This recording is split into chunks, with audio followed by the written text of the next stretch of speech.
Vítam vás vo svojom prvom videoblogu, kde sa budem venovať súčasnej situácii na Slovensku a patrične ju aj okomentujem.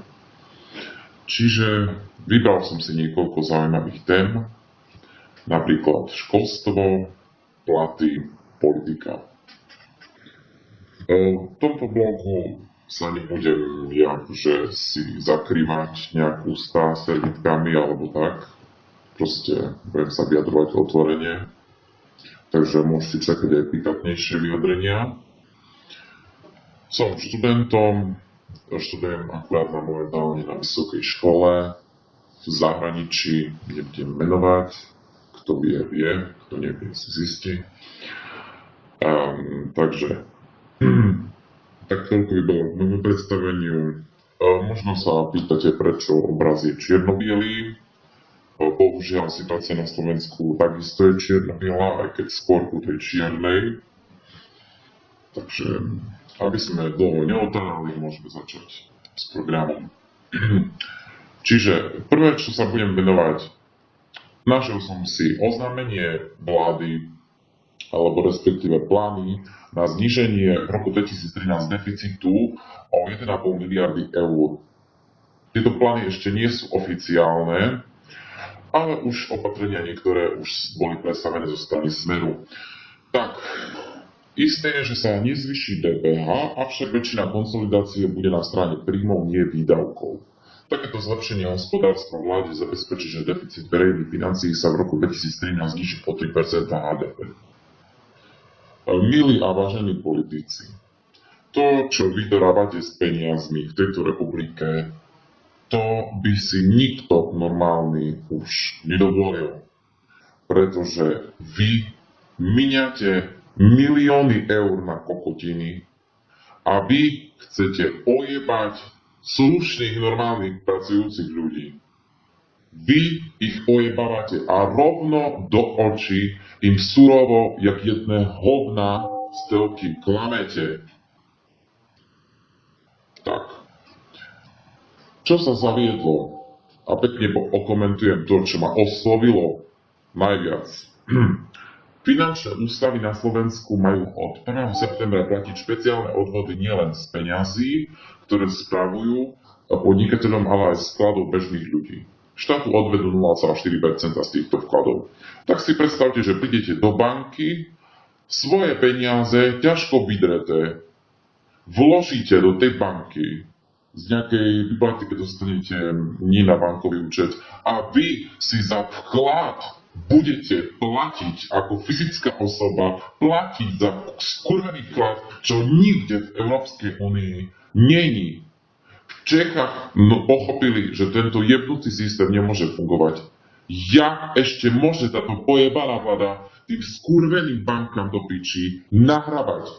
Ešte ojebávate nielen bežných ľudí, ale aj podnikateľov, ktorí tam vkladajú peniaze, drobných živnostníkov, čo si vkladajú do banky peniaze, budete ojebávať len na to, aby vy ste si mohli naplniť štátny rozpočet a financovať si svoje kokotiny, auta, drahé lety, servis za niekoľko miliónov a samozrejme, že si kradnete aj do vlastného vrecka. A toto chcete, aby ľudia považovali za normálne? Vy ste už chorí na hlavu. A stane sa to, že všetci mladí z tejto pojebanej zeme, jak sa už deje, budú utekať preč do zahraničia. Preč. A ja vám všetkým radím, mladým, všetkým, vypadnite z tejto vyjebanej zeme, kým je čas. Lebo na vás budú zdierať všetko a ukážeme si ešte ďalej, čo pripravili, čo pekné pre nás tamto banda kokotov pripravila.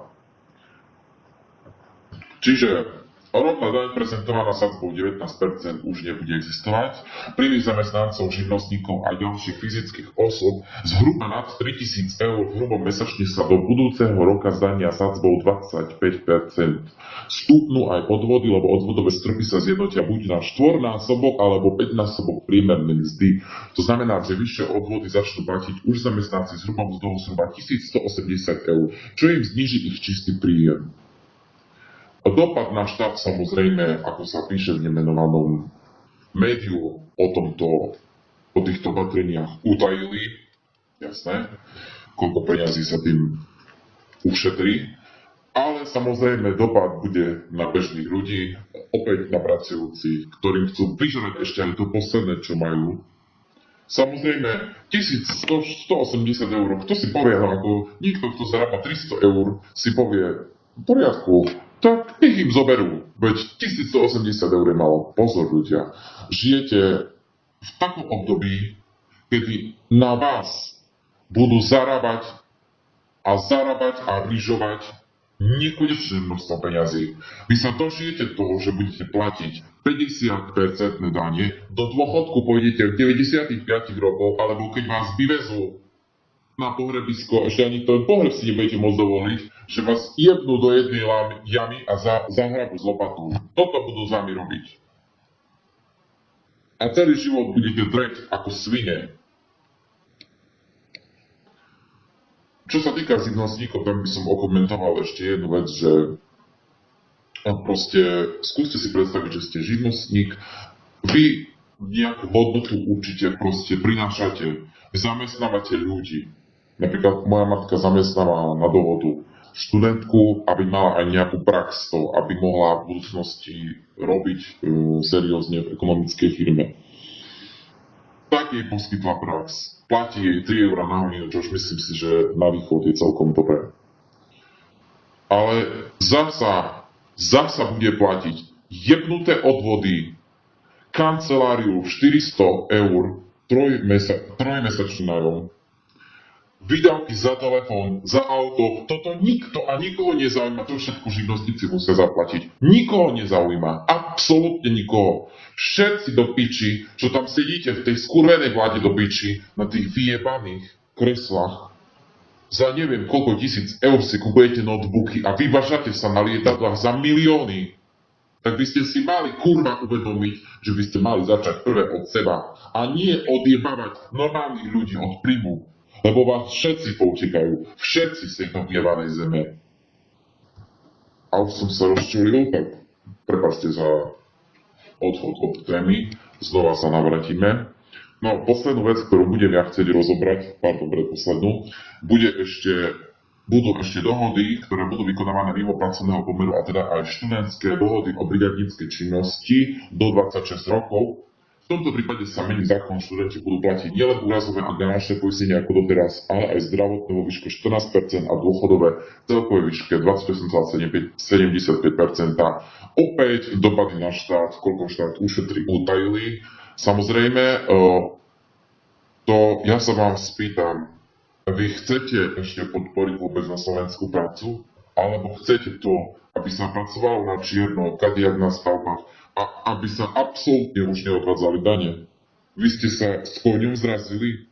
Nad týmto chcete zachrániť vy štátny rozpočet, že odjebete študenta, ktorý do piči si zarobí si nejakých 200, ešte aj toto mu chcete kurva vziať, ja nehovorím už ani o tom prípladom zákone, čo teraz čaká, prišiel, že budú čašníci za sprepitné vyjebané, čo dostanú nejaké haliere do piči, za toto budú platiť dane. Ale toto na Slovensku, čo sa deje, toto už je nenormálne, chore a jebnuté. A to je len dokaz toho, že ľudia sa z tohto štátu budú sťahovať preč a zostanú iba dochodcovia a neprispôsobiví občania. To je všetko, čo tam bude.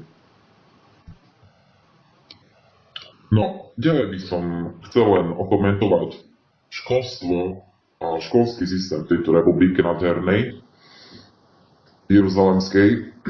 Takže pekne krásne si idete šľapať po vlastných ľuďoch vzdelaných a odjebať ich úplne od všetkého. Je normálne, aby človek, ktorý dlhé roky študoval, doktor, aby zarábal 500 eur niekde v štátnom ústave. Je toto normálne, aby bol takto človek ocenený, ktorý dlhé roky študoval? Nehovorím o magisterskom štúdiu, ktoré má dneska bohviaký, sedliak, neviem čo. Lebo všetci sa jebú na sociálne práce, na filozofie a kadejaké humanitné odbory. A absolútne to nemá budúcnosť, lenže rozmýšľajú svojimi hlavami, že bude mať titul, tak bude mať istotu zamestnania. Nič nebudú mať, žiadnu istotu zamestnania. Pozrite sa po portáloch, aké pozície sa tam hľadajú. Tehlári, remeselníci, technici, informatici najviac. Toto sú pozície, ktoré by ste mali študovať. Nie pičoviny, ktoré sú neaktuálne. Vy si myslíte, že keď vyjde 580 absolventov z jedného ročníka, tak si myslíte, že koľko z nich nájde prácu v sociálnej oblasti? A pičoviny sa študujú ďalej. Tým nechcem ja uraziť teraz odbor, ale samozrejme, že sa aj štátom dotuje niečo, čo je absolútne nerentabilné. A kde toto ste v svojej sprostej hlave vzali, páni politici, veľkomúdri? To nechápem absolútne. A ďalšie ten systém. Komu vyhovuje do piči sedieť v škole ako kokot, nič neprodukovať, absolútne žiadne prepojenie s praxou, že sedíte v škole a za to, že vám dajú, ako mne dali, že choďte si do zariadenia vybaviť pečiatku a brbujte tam 150 hodín a postarajte sa tam o deti, ktoré sú tam umiestnené a nakoniec vám povedia, že dajte si kávu a môžete tam sedieť kľudne. A my sa vyjme papier bezpozorne, absolútne. Alebo na ekonomickej, však choďte si do vládu, si popraxujte si tam, neviem, určený počet hodín, a to nemusíte byť. Choďte, dajte si kávu, tam prelistujte nejaké listiny a toto je prax podľa vás. A už nehovorím ani o technickom, takto vyzerá aj technická prax. Tak ľutujem tých absolventov a ľutujem celý štát a celé školstvo, lebo je to na piču. Tak si už konečne uvedomte, že by ste sa mali zameriavať úplne iným smerom. Dneska fungujú e-learningy, metóda superlearning, učenie až dokedy nezvládne mládku, dá sa povedať, učenia hrou, učenia inými spôsobmi, pokročilejšie techniky učenia. Tak si toto všetko pekne do svojich jebnutých hlav naštudujte, pani politici, než začnete rozprávať o nejakom vzdelávaní na Slovensku. Lebo prepáčte, ale toto je mi smiešné. A mne je to až tak smiešné, že som študentom a že som ukončil tam školu na Slovensku a ako som ju ukončil, tak o tom sa už ani nezmenujem sa. Ani nezmenujem sa o tom, ako niektorí študenti ukončia školu a že akí dementní ľudia dostanú titul, ale toto je vrchol. A ja by som na vašom mieste sa zamyslel nad tými kokotinami, čo sa vypúšťa z dnešných škôl. Že koľkí ľudia nemajú prácu. Že neexistujú rekvalifikácie, účinné programy rekvalifikácie. A ako vy chcete riešiť politiku, ako chcete riešiť rómskú otázku. Vy chcete absolútne vyhľadovať všetko obyvateľstvo s tými daňami. Chcete absolútne, že by ľudia absolútne už nemali motiváciu pracovať. Nie to, že nie je práce, ono je práce, lenže pracovné miesta sa musia nejak vytvoriť. A vy keď tu budete pičoviny ľudí len zaťažovať s daňami, kokotinami do piči, tak vy toto absolútne nevytvoríte. Absolútne. A ešte, keď budete poskytovať daňové výhody subjektom, ktoré tu prichádzajú, kde toto kedy videl do piči? Kto normálne takto rozmýšľa? Veď keď máme do piči možnosť a šancu podnikať v poľnohospodárstve a produkovať sami svoje vlastné produkty. Nie, my si tu budeme dovážať zahraničné pičoviny, zvyšovať na komu DPH a tu na komu do štátnej pokladnice, tomu chudákovi, čo zarába v Lidli alebo v Tesku 350 eur v pokladni, tak ešte tomu zoberieme ďalšie peniaze. Ešte nehľadať na to, že má deti do piči. Čo sú to za sociálne listoty, alebo o čo tu trepete za kokotiny? A vy pujete milióny na kampane predvolebné. Keby ste radšej tie peniaze dali normálne prerozdielili medzi ľuďom. A podpora, jaká podpora bola? Že ste porozdávali múky, mlieko, chleba, neviem čo? Toto má byť solidárny štát do piči. Ešte aj nie každému sa dostalo. Tak vy to tu nehovorte v pičoviny. Idioti. A ja z médií ja ako študent, teraz som sa rozhodol reagovať, lebo fakt toto jebe každého a nikto toto na vás nikto nepovie, ja to poviem na vás. A vy choďte do piči. A choďte naspäť do škôl, naučiť sa ekonomiku, choďte naspäť a medzi ľudí, choďte sa popozerať, jak sa žije. A choďte najmä na východ, skadiaľ ja pochádzam. A nehanbím sa za to, že som z východu, ale hanbím sa za tie podmienky, ktoré tam máme. Hanbím sa. Normálne sa hanbím za všetko, lebo ste to tam dojebali. Nikto sa o nič nestará. 20 rokov ste sa nestarali. Absolútne o nič. O nič. Budovy schatrané, školstvo do piči, že základná škola, z ktorej som vyšiel teraz, keď tam prídem sa pozrieť, tak sú tam rozjebané, rozbúrané stoličky, že učebnice majú aj 10 rokov, toto nikoho nezaujíma. Hlavná vec, že si tam lietate na drahých lietadlách, na autách sa vybažate, pijete si šampusy a neviem čo. Za drahé peniaze. A notebooky za 40 000 predražené kupujete. Toto je všetko, čo vás zaujíma. A nie budúcnosť vzdelávacieho systému. A vy neojebávajte ľudí, lebo ich len ojebávate v tých svojich sprostých kampaniach. A potom staré babky vám veria, lebo prídete s kytičkami a s klobasami a neviem čo, presne vtedy, keď treba voliť do piči. A potom vás nevidno. Hoveda.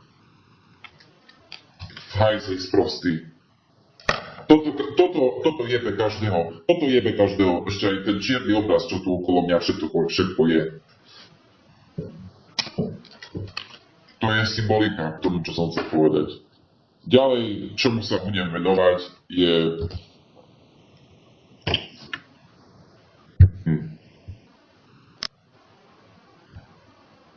Tak pokračujeme. O médiách si asi každý vie vytvoriť svoj vlastný názor. Ja len ako pripomeniem, čím sa vlastne zaoberajú. Tak sa len pozrite na dnešné vysielanie v televízii, o koľko sa predĺžili reklamy, o koľko pičovín vám ponúkajú, koľko ľudia sa snažia len z vás vyťahnuť peniaze, koľko podvodníkov vás ojebáva. Len na toto sa pozrite, kde toto kedy pred toľkými rokmi bolo. Kde? Ja keď som bol zasrány, tak zmrzlina stala možno 3 korún. Teraz stojí zmrzlina aj euro. Aj euro stojí zmrzlina. Jaké je to zvýšenie cien? A o koľko sa zvýhli platy? A jak si môže bežný človek dovoliť dať tie luxusy, ktoré sú mu tam vystavené? Tam si staviate obchodné centra, kde sa ľudia zamestnajú.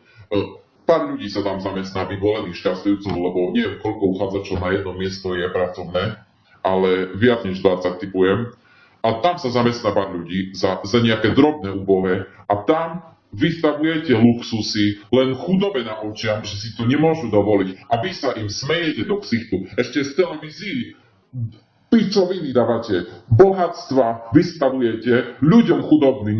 Nech len vidia tí žobraci, čo máme, jak sme ich požobračili do piči. Nech len vidia, kde sme ukradli, kde sme ojebali.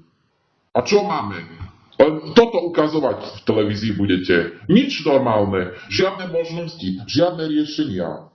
Absolútne žiadne návrhy pre ľudí, kde sa majú poberať. Keby ste v televízii aspoň dávali nejaké základy ekonomiky, aby sa bežní ľudia naučili hospodáriť s peniazmi, aby sa naučili, ako ich úročiť a aby sa aj zapájali do verejného života, dajme tomu, alebo nejaké naučné programy o tom, ja už neviem čo. Mám dávať návrhy o tom, študent obyčajný, čo sa na tým logicky zamyslí, má dávať návrhy v politike, keď tam si len sedia na tých svojich zadkoch a nič nerobia. A berú sa to plat. A ďalšia vec, na akú piču mi vysvetlíte, je 1 000 000 pracovných miest v administratíve a na akú piču toto vzniká, na akú piču sa dávajú odmeny, na akú piču sa za nič, pre nič zvyšujú si šéfovia svoje platy. Ako? Toto mi vysvetlíte.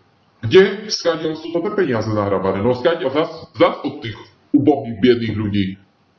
Len chcete vyciciavať skurvené kurvy. Na toto sa zamerajte. No, na toto nikto neupozorní a ja všetkým vám radím. Odíďte z tohto štátu, kým máte nohy zdravé, odjebte sa ďal preč, prekročte hranice a choďte stade niekde do piči, lebo vás tu vyžobráčia, takže nebudete ani stať vládať, keď budete. Ani tú jednu vyjebanú inekciu, keď budete stať, tak vám nedajú, lebo nebudete mať poistku na to. Toto radím všetkým. Choďte stadiaľto preč.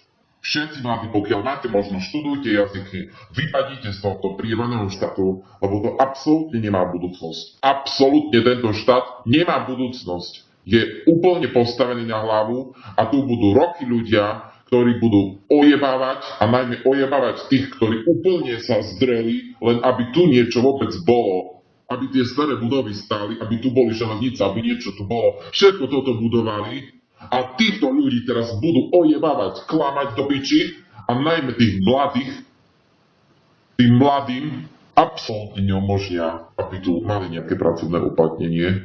Absolútne. A keď hej, tak budú makať z vysokých škôl ako hnojari. To je všetko, čo by som asi dneska chcel povedať.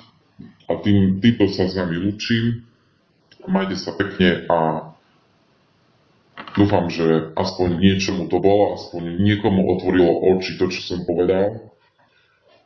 A zariadite sa tak, aby ste týmto dementom ďalšie peniaze nepchali do ich vrecák, ale obohatili sami seba, rozvíjali sa vzdelanosti tak, ako vy chcete, nie tak, ako chce tento pojebaný štát, lebo toto je úplne na piču systém.